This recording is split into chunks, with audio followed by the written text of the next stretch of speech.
আবার একটা ছোট্ট মিনি ব্লগ নিয়ে চলে এলাম।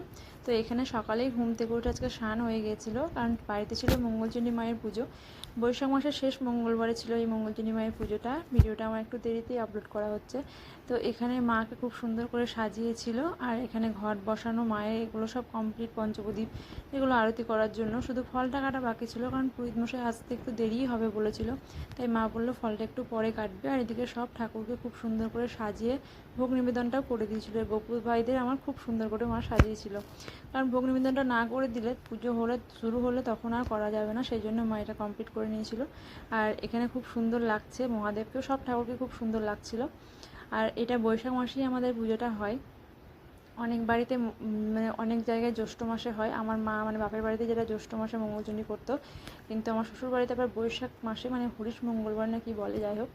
তো এখানে খুব সুন্দর করে মা সাজিয়েছিল, দেখে ভালো লাগলো। তারপরে আমি আলপনাটা দিয়েছিলাম, কারণ মা আলপনাটা আমার উপরেই দায়িত্ব দিয়েছিল। খুব একটা ভালো দিতে পারি না, তবে যেটুকু পারি ওই কাজ চালানোর মতো। তারপরে আমি আলপনা দিয়ে এসে শাড়ি পরে এখানে রেডি হয়ে নিয়েছিলাম।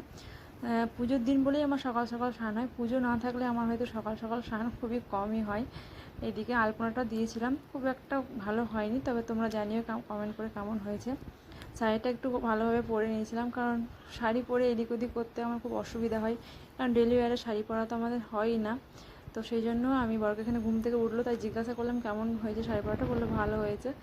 তো এখানে আমি সুন্দর করে রেডি হয়েছিলাম। আর আমার ঠাকুর, মানে আমার রুমে যে ঠাকুর থাকেন, মানে আমার গুরুদেব, তো সেখানেও মা আজকে ফুল দিয়েছিল।